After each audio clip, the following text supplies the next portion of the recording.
అందరికీ నమస్కారం. Welcome to మనం టీవీ. నేను మీ పవన్ బెస్వాడ. మనతో పాటు స్టూడియోలో అందుబాటులో ఉన్నారు సీనియర్ జర్నలిస్ట్ కట్టా కార్తిక్ గారు. డైరెక్ట్‌గా అంశంలోకి వెళ్ళిపోదాం. కార్తిక్ గారు, ఒకటే క్వెషన్. కొడాలి నానికి ఏమైంది? వైసీపీ మాజీ మంత్రి, కీలకమైన నేత, గుడివాడ మాజీ ఎమ్మెల్యే కొడాలి నాని హైదరాబాద్ గచ్చిబౌలి ఏజీ హాస్పిటల్లో అడ్మిట్ అయ్యి ఉన్నారు. హ్మ్. అతని గుండె సంబంధిత వ్యాధితో బాధపడుతున్నట్టు ఇప్పటికే డాక్టర్లు నిర్ధారించారు. హ్మ్. అతను యాక్చువల్‌గా గ్యాస్ట్రిక్ ప్రాబ్లంతో హాస్పిటల్‌లో ఫస్ట్ జాయిన్ అయ్యాడు. Gastric problem. ఓకే. ఆ ప్రాబ్లం కాక ఇప్పుడు గుండె సంబంధిత వ్యాధి ఏదో ఆయనకు ఉంది అనేటువంటిది బయటపడుతూ ఉంది. హ్మ్. సో దానికి సంబంధించిన చికిత్స అంతా ఉంది. హ్మ్. మొత్తం ఒక డాక్టర్ టీం ఆయన కోసం పనిచేస్తా ఉంది. హ్మ్. కాకపోతే నేను చెప్పదలుచుకున్న పాయింట్ ఏంటంటే దీనికి కారణాలు ఏంటి, హ్మ్. ఎందుకు ఉన్న పలానా గుండె జబ్బు వచ్చింది అనేది ఒకసారి పరిశీలించినప్పుడు గత నెల రోజులుగా కూడా నాని అనారోగ్య సమస్యలతో ఇబ్బంది పడుతున్నట్టు మనకు తెలుస్తూ ఉంది. హ్మ్. నెల రోజులు అంటే కేవలం నెల రోజులైనా మనకు తెలుస్తుంది. నెల రోజులు అంతకు ముందు నుంచి కూడా ఒక అనారోగ్య పాలైనట్టు. ఎందుకంటే ఎన్నికల్లో ఓటమి తర్వాత కొడా నాని ఈ మధ్యకాలంలో యాక్టివ్గా బయటికి రాలే. హ్మ్. గతంలో కొడా నాని ఎంత యాక్టివ్గా పాలిటిక్స్ చేస్తుండేవాళ్ళు, ఎంత యాక్టివ్గా ప్రెస్ మీట్ అడ్రస్ చేస్తుండేవాళ్ళు, ఎంత యాక్టివ్గా అగ్రెసివ్గా మాట్లాడుతుండేవాళ్ళు. ఎన్నికలు అయిపోయిన తర్వాత, ఓడిపోయిన తర్వాత అంత అగ్రెసివ్నెస్ చూసావా? లేదు. లేదు. హ్మ్. జగన్మోహన్ అంటే ఆ పార్టీ మొత్తం అగ్రెసివ్నెస్ ని కోల్పోయి ఉంటే కొడా నాని కూడా రావట్లేదు అనుకోవాలి. కానీ వాళ్ళ పార్టీ అగ్రెసివ్ గానే ఉంది. వాళ్ళు ధర్నాలు చేస్తున్నారు, అక్కడక్కడ ఆందోళన కార్యక్రమాలు చేస్తున్నారు.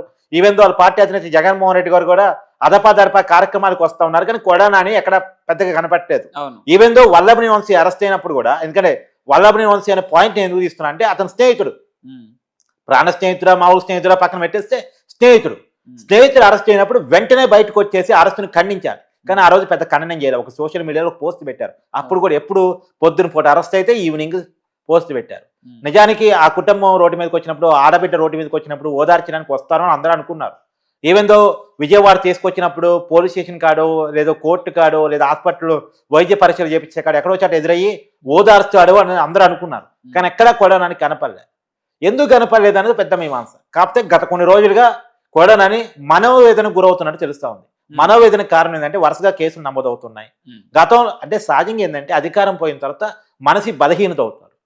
అతను 2014, 19 మొన్న మాత్రమే ఓడిపోయారు. వరుసగా 3 సార్లు ఎమ్మెల్యేగా పనిచేసి ఉన్నాడు. సో గతంలో మంత్రిగా కూడా పనిచేసి ఉన్నాడు. మొన్నటిదాకా ఒక అంగు ఆర్భాటాలతోటి, చుట్టూ సెక్యూరిటీ తోటి ఒక రకమైన లైఫ్ స్టైల్ బతుకుంది. ఇవాళ బయటికే రాలేని పరిస్థితులు ఉన్నప్పుడు ఒక మనిషి ఎలా ఉంటాడు సహజంగా? ఆ పరిస్థితిలో కూడా నాని ఉన్నాడు.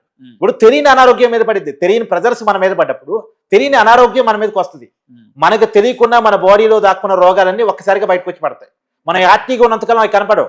మనం ఎప్పుడైతే ఇన్యాక్టివ్ అవుతామో, మన బాడీ ఇన్యాక్టివ్ అయిద్దో, మన మనసు అంటే మెదడు ఎప్పుడైతే బలహీన పడిద్దో అప్పుడు వెంటనే అవన్నీ వచ్చి మన మీద పడతాయి. మీరు చెప్తున్నారు ఓకే, మనోవేదనకు గురవుతున్నారని. కానీ ఒక మీడియా ప్రతినిధికి సమాధానం చెప్పే విషయంలో ఒక వీడియో అయితే వైరల్ కావడం జరిగింది కొడాలి నానికి సంబంధించి. ఆ మీడియా ప్రతినిధి అడిగిన ప్రశ్నలకి ఆయన ఎంత ఉత్సాహంగా చెప్పారంటే, సార్ మీరు యాక్టివ్ గా లేరు, పొలిటికల్ గా మామూలుగా రాజకీయాలలో యాక్టివ్ గా కనిపిస్తలేదంటే మరి మీ ఇంటికి వచ్చి రోజు అటెండెన్స్ చేసుకొని పోవాలని చెప్పి ఆయన చెప్పిన ఆ ఉత్సాహం చూస్తే ఆయన మనోవేదనకు గురైనట్టు కానీ, లేదంటే పార్టీ అధికారం కోల్పోయిందని ఒక బాధలో ఉన్నట్టు కానీ ఎక్కడా కనిపించలేదు. మరి అంటే సహజంగా రాక బయటకు వస్తున్నప్పుడు ఆ జాగ్రత్త తీసుకుంటారు.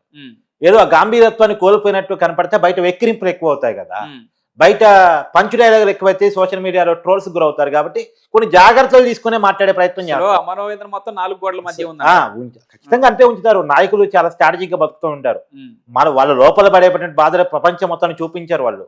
ఇంకొకటి ఏంటంటే అందులో ఆ రోజు ఏంటి, జగన్మోహన్ రెడ్డి గారు వల్లభని వంశీని పరామర్శించడానికి వచ్చారు. ఆ రోజు వచ్చారు కూడా నాని. అంత అప్పుడు దాకా కనపడలేదు కదా.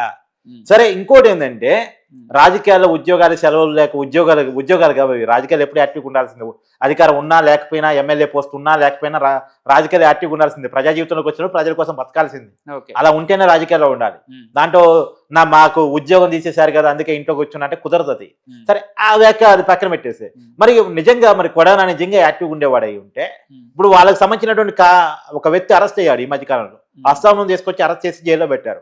వాళ్ళ రైట్ హ్యాండ్ లెఫ్ట్ హ్యాండ్ అంటారు అతన్ని. మరి ఎందుకు కొడానని వెళ్ళి పరామర్శించలేదు?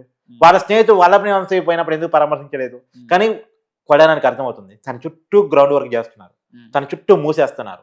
తన సైన్యం మొత్తాన్ని, తన పక్కన ఉన్నటువంటి మొత్తాన్ని మూసేసి తర్వాత తను మూసేయాలనుకుంటున్నారు.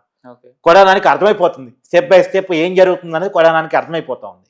ఫస్ట్ వల్లభని వంశీ అరెస్ట్ అయ్యాడు, తర్వాత తన రైట్ హ్యాండ్ అరెస్ట్ అయ్యాడు, తర్వాత తన పక్కన ఉన్నటువంటి గడ్డం గ్యాంగ్ అనబడేటువంటి ప్రతి ఒక్కడు స్టెప్ బై స్టెప్ అరెస్ట్ అవుతున్నారు. తర్వాత తన మీద కేసు రాబోతా ఉంది. ఆల్రెడీ పెట్టిన కేసు కళ్ళ ముందు కనపడతా ఉంది. మరి జైల్లో పోయిన తర్వాత ఏంటి పరిస్థితి? అది కూడా కొడాలని చూస్తా ఉన్నాడు. పోసానికి ఇస్తాం మళ్ళీ కేవలం బూతులు తిట్టిన కేసు, అదే మర్డర్ కేసు కాదు. ఆ కేసులో కూడా 4-5 కేసు అంటే రాష్ట్రం మొత్తం తిరిగాడు, రాష్ట్రం మొత్తం 4 జైళ్లు మారాడు. సో అది కొడడానికి కొంత మనోవేదన గురికాటానికి కారణం అయ్యి ఉండొచ్చు. అంటే రేపు తన పరిస్థితి కూడా అదేనా అని. ఇప్పుడు వల్లభనేని వంశీ ఉన్నాడు, పోయేటప్పుడు ఎలా ఉన్నాడు, ఇప్పుడు మొన్న ఈ మధ్య కోర్టుకు హాజరుపరిచారు, ఎలా ఉన్నాడు? పోయేటప్పుడు మనిషి ఎలా ఉండేవాడు? అది గచ్చిపోలి మహిం పూజారు అరెస్ట్ అయినప్పుడు వల్లభనేని వంశీ ఫోటో చూడు, ఇప్పుడు మొన్న కోర్టుకు హాజరుపరిచేటప్పుడు వల్లభనేని వంశీ మనిషిని చూడు, సగం అయ్యాడు మనిషి. ఒక రకంగా మహం బెక్కపోయి ఒక రకంగా తయారయ్యాడు.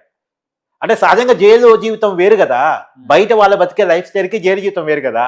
సో ఇవన్నీ ఒకదానికొకటి తెలియకుండా ప్రజలు పడతాయి, తెలిసి కూడా కాదు, తెలియకుండా ప్రజలు పడతాయి. రేపు నేను అరెస్ట్ అయినా అంతేనా, లోపల పోయిన తర్వాత కేసు మీద కేసు పెడతారా, బయటికి రానిరా, ఎన్ని నెలలు జైల్లో ఉండాలి, లేదు ఎన్ని సంవత్సరాలు జైల్లో ఉండాలి. కేవలం బూసులు తిట్టినందుకే పోసానికి ఇష్టమని అన్ని నెలలు జైల్లో ఉంటే, పైగా వీళ్ళు రాజకీయాలు చాలా యాక్టివ్గా ఉన్నవాళ్ళు, అనేక కుంభకోణాలు వీళ్ళ ఏలో కాలో ఉంటది, మరి వీళ్ళు ఇంకెంతకాలం జైల్లో ఉండాలి?